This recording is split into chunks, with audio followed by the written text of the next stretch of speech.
जो हमारे कई महापुरुषों की अभिवादन सभा है उस पर संबोधित करें चौधरी विकास पटेल।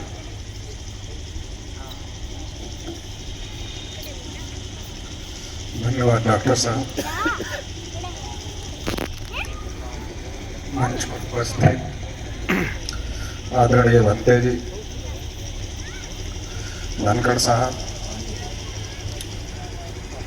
और उपस्थित सम्मानित मूल्यवासी साथियों, आज हम लोग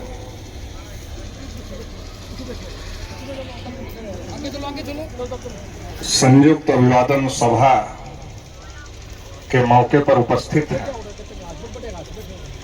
सबसे पहले शोक संतप्त परिवार के लिए अपनी संवेदनाएं प्रकट करता हूं और इस मौके पर कुछ बातें कहना चाहता हूं। सबसे पहले तो डॉक्टर साहब को धन्यवाद देना चाहूंगा कि उन्होंने इस मौके पर जो तमाम महापुरुषों का संयुक्त रूप से अभिवादन सभा रखा, इसके लिए उनको धन्यवाद देना चाहूंगा। और समाज के तमाम लोगों को डॉक्टर साहब से सीखना चाहिए, प्रेरणा लेनी चाहिए और इस प्रकार की कोशिशें करनी चाहिए, क्योंकि एक लंबे समय से हम लोग जिस व्यवस्था में जकड़े हुए हैं, जिसको ब्राह्मणवादी व्यवस्था, मनवादी व्यवस्था कहा जाता है, उससे हमको खुद ही बाहर निकलना पड़ेगा। उससे कोई दूसरा हमको निकालने वाला नहीं है, उससे हमको खुद ही बाहर निकलना पड़ेगा। कोई धनखड़ साहब कह रहे थे कि कोई मुंह से पैदा हो गया, कोई पैर से पैदा हो गया, कोई भुजा से पैदा हो गया। तो पैदा तो कोई नहीं हो गया मुंह से, पैदा कोई नहीं हुआ भुजा से, पैदा कोई नहीं हुआ पैर से, पैदा तो सब एक ही जगह से हुई है। लेकिन ये जो बदमाश लोग हैं, इन बदमाश लोगों ने हमारे दिमाग पर कब्जा किया हुआ है।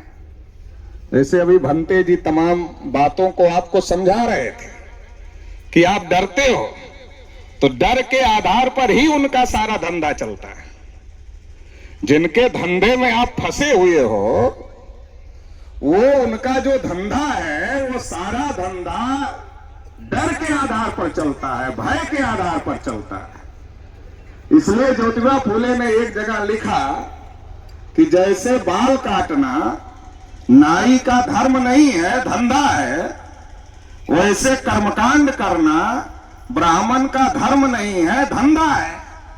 लेकिन धंधा को हमारे लोगों को धर्म समझा दिया गया, और केवल धर्म नहीं समझाया गया, इतना डर पैदा कर दिया गया, इतना डर पैदा कर दिया गया, इतना डर पैदा कर दिया गया।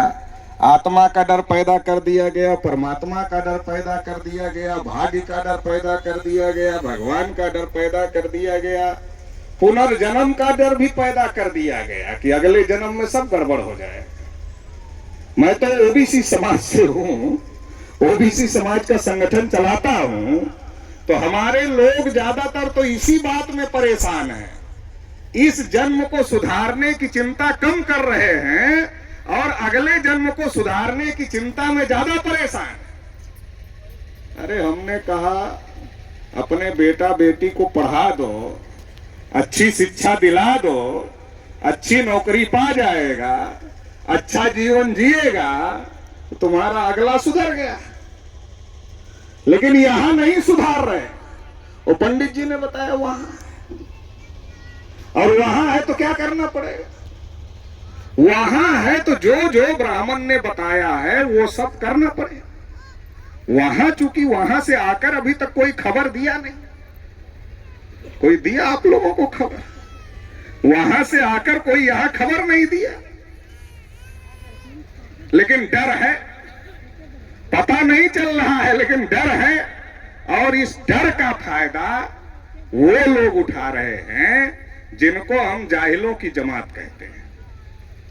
जाहिलों की जमात इसलिए कहते हैं कि भाई जो आदमी कहता कि हम मुंह से पैदा हुए, अब उसको क्या कहें बताइए। अब मुंह से तो कोई पैदा नहीं होता है। अब जो ये कह रहा है कि हम मुंह से पैदा हुए इसलिए बड़े, कोई भुजा से पैदा हुआ इसलिए हमसे छोटा है, कोई पेट से पैदा हुआ इसलिए वो और छोटा है, और कोई पैर से पैदा हुआ वो सबसे नीचे है। लेकिन प्रकृति तो ऐसा कोई भेदभाव नहीं कर रही है। प्रकृति तो ऐसा कुछ नहीं कर रही है।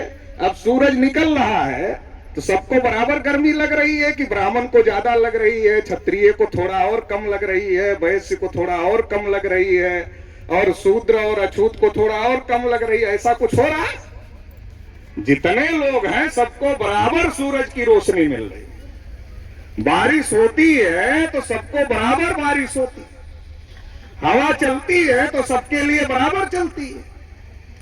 मतलब यह है कि प्रकृति में जो चीजें हो रही है वो सबके लिए बराबर हो रही है। इसका मतलब यह है कि जन्म से कोई ऊंचा नहीं होता है और जन्म से कोई नीचा भी नहीं होता है।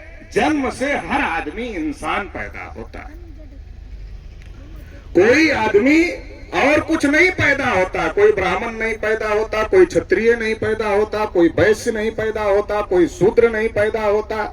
जन्म से हर आदमी इंसान पैदा होता है और इंसानों ने ब्राह्मण बना दिया, क्षत्रिय बना दिया, वैश्य बना दिया, शूद्र बना दिया। और इतने से संतुष्टि नहीं मिली तो शूद्रों में से कुछ लोगों को और नीचे लेवल पे ले जा करके खड़ा कर दिया और कहा इनका छूने से भी धर्म भ्रष्ट हो जाता। मतलब कोई हद होनी चाहिए ना, मूर्ख बनाने की कोई लिमिट होनी चाहिए, मगर कोई लिमिट ही नहीं रखा। और इतने से भी संतुष्टि नहीं मिली तो इनको 6000 से ज्यादा जातियों में विभाजित करने का काम कर दिया, बांटने का काम कर दिया। हर जाति का अलग नाम, हर जाति का अलग काम, हर जाति की अलग पहचान। और कोई ऊपर है, कोई नीचे है, कोई उसके नीचे, कोई उसके नीचे, कोई उसके नीचे। और सभी जातियों ने अपने नीचे कोई ना कोई जाति तो खोज ही लिया है। कोई जाति ऐसी नहीं है जिसके नीचे कोई जाति ना हो। सभी जातियों ने अपने नीचे कोई ना कोई जाति खोज लिया है। तो इसका फायदा क्या होता है? इसका फायदा हमको आपको नहीं होता है। इसका फायदा जिन लोगों ने ये व्यवस्था बनाई उनको होता है। हमने और हमारे पूर्वजों ने ये व्यवस्था नहीं बनाई। अगर मान लीजिए किसी जाट ने, किसी गुजर ने, किसी यादव ने, किसी तेली ने, किसी माली ने, किसी सैनी ने, किसी जाटों ने, किसी वाल्मीकि ने अगर ये व्यवस्था बनाई होती तो क्या बनाने वाला इतना मूर्ख हो सकता है कि खुद को ही नीच घोषित करेगा, खुद को ही लात जूता खाने के लिए नीचे रखेगा?